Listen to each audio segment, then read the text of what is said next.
Hello everyone, welcome back to Biswajit tutorial and education. Biswajit tutorial and এডুকেশনে তোমাদের আরও একবার স্বাগত জানাই। দেখো, তোমাদের জন্য একটা নতুন আপডেট নিয়ে চলে এসেছি, অত্যন্ত খুশির আপডেট। দেখো, তোমরা যারা শিক্ষকতার পরীক্ষার জন্য SLST 2025-এ বসছো, তাদের জন্য তো অত্যন্ত খুব ভালো খবর যে তোমরা দীর্ঘ 9-10 বছর পর পরীক্ষা পাচ্ছ এবং সেই পরীক্ষাকে তোমরা সামনে রেখে প্রিপারেশন করছো। আমি তোমাদের বলেছি যে এই বছর কিন্তু অনেক কিছু নিয়োগ হতে চলেছে, কারণ সামনে বিধানসভার ভোট আছে 2026-এ। সেই ভোটকে পাখির চোখ করে কিন্তু অনেকগুলো পরীক্ষা নিয়োগ হবে এবং সেই চোখেতেই তোমাদেরকে কিন্তু তীর মেরে তোমাদের সফলতাটা অর্জন করে নিতে হবে। এবার দেখো, যারা বিএড করেছো, গ্র্যাজুয়েশন MA করেছো, তাদের জন্য তো স্কুল সার্ভিস কমিশনের শিক্ষকতার পরীক্ষা হচ্ছে আগামী 7 তারিখ এবং 14 তারিখ তার পরীক্ষা আছে। কিন্তু যারা গ্র্যাজুয়েশন করেনি, বিএড নেই হয়তো, তাদের জন্য তো কিছু সুযোগ থাকা দরকার। তোমরা সকলেই জানো যে তাদেরও একটা সুযোগ আছে, যে নন টিচিং যে পরীক্ষাগুলো হবে, নন টিচিং স্টাফের জন্য যে পরীক্ষাটা হবে স্কুল সার্ভিস কমিশনের গ্রুপ C-D, তাছাড়া লাইব্রেরিয়ান পদে নিয়োগ হবে। তোমরা সকলেই জানো তার বিজ্ঞপ্তি বেরিয়েছে।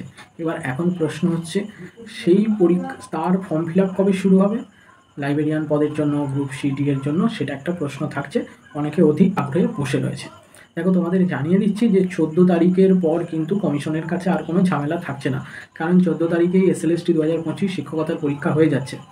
তারপরেই কিন্তু তোমাদের গ্রুপ C-D এবং লাইব্রেরিয়ানের পদের জন্য যে নিয়োগ করা হবে তার ফর্ম ফিল আপ স্টার্ট হয়ে যাবে।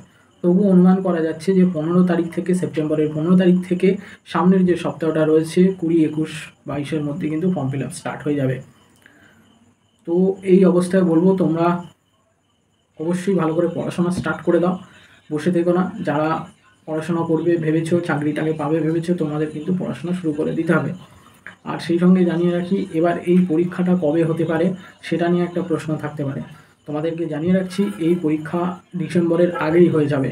যতদূর একটা ডেট পাওয়া যাচ্ছে, শুনতে পাওয়া যাচ্ছে, ডেট অফিসিয়াল কিন্তু কোনো নোটিফিকেশান নয়, শোনা যাচ্ছে যে 2রা নভেম্বর, 2nd নভেম্বর পরীক্ষা হতে পারে, এই রকম একটা খবর পাওয়া যাচ্ছে।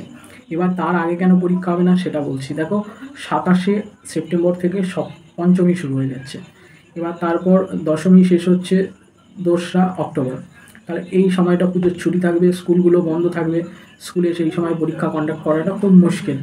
হ্যাঁ, কারণ পরিষ্কার পরিচ্ছন্নতার ব্যাপার থাকে, স্কুলগুলো ধুলোয় ভর্তি হয়ে যায়, অনেক দিন খোলা হয় না।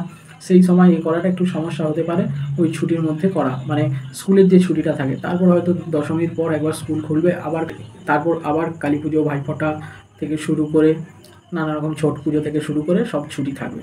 ফলত ওই সময় কিন্তু ফর্ম ফিল আপ স্টার্ট থাকলেও পরীক্ষা কিন্তু ওই সময় হবে না। পরীক্ষা তোমার চলে যাবে নভেম্বর মাসের সম্ভবত 2 তারিখ সানডে পড়ছে, সেই দিন কিন্তু পরীক্ষা হলেও হতে পারে।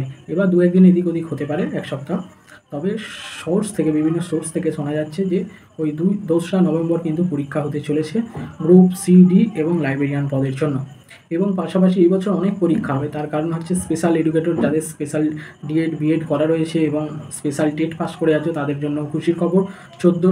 1941টা পদে কিন্তু তোমাদের স্পেশাল এডুকেটর হিসাবেও কিন্তু নিয়োগ করা হবে। এবং সেই সঙ্গে তোমাদের জানিয়ে রাখি যে আপার প্রাইমারিরও নিয়োগ হওয়ার খুব সম্ভাবনা আছে, কারণ SSCর যে চেয়ারম্যান সিদ্ধার্থবাবু, তিনি একটা প্রেস কনফারেন্স করে পূর্বেই জানিয়েছিলেন যে তারা আপার প্রাইমারি নিয়োগ করতে চলেছেন 2026-এর মার্চ মাসের আগেই।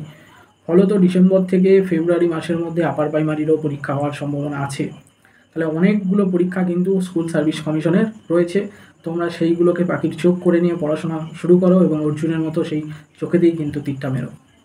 ভালো দেখো। অবশ্যই তোমাদের যদি আমার ভিডিওটা ইনফরমেটিভ মনে হয়, অবশ্যই চ্যানেলটা সাবস্ক্রাইব করে দিও, ভিডিওটা ভালো লাগলে লাইক করে দিও, পাশে থাকা বেল আইকনটা প্রেস করে দিও।